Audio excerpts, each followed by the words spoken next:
Tengah aja Pak Inul, biar kelihatan semua. Monggo, Pak. Nah, di depan saya. Enggak apa-apa. Oh iya. Tengah aja Pak Inul. Kurang tengah Pak Inul. Oke, assalamualaikum Hitung-hitungnya warahmatullahi deh, wabarakatuh. hitung-hitung. Ya. Hitung-hitungannya banyak sekali ya, karena yang berkepentingan di dalam usaha saya juga banyak. Selain karyawan saya yang sudah banyak, dan tentunya biaya pajak yang kita keluarkan juga sama dengan kita bunuh diri gitu. Jadi artinya mudah-mudahan ini benar-benar rapat menteri ini bisa mendapatkan solusi yang baik buat kita dan tentunya aman untuk dijalankan ketika surat edaran dari Mendagri ini benar-benar bisa menjadi pegangan kita, jadi acuan kita untuk terus bekerja gitu. Tapi mudah-mudahan nanti dengan judicial review dan keputusan MK selain bisa ini dapat keputusan yang baik dan tentunya ini juga harus dipikirkan juga karena menyangkut banyak orang tentunya di sini. Jadi pajak ini selain berat ya Bang. Bukan berat lagi, mematikan.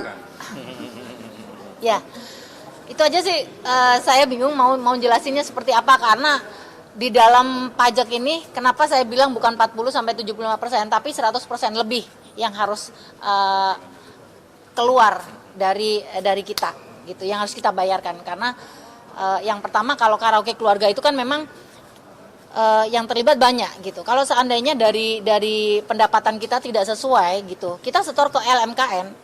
LMKN itu kan juga hak cipta, hak terkait, itu yang kita setorkan itu adalah melibatkan banyak insan-insan musik yang income yang pendapatannya juga dari kita gitu. Jadi kalau seandainya kita tidak memenuhi target itu, ya terpaksa kita harus tutup.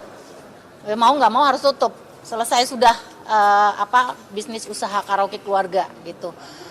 Dan kita nggak punya karyawan lagi, kita nggak bisa setor ke LMKN dan kita tidak bisa mendistribusikan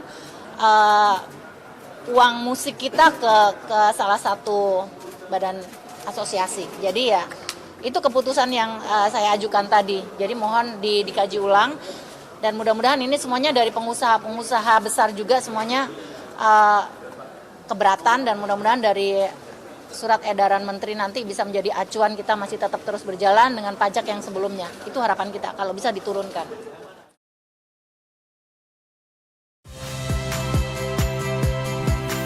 Saya Tifa Solesa. Saksikan program-program Kompas TV melalui siaran digital, pay TV, dan media streaming lainnya. Kompas TV, independen, terpercaya.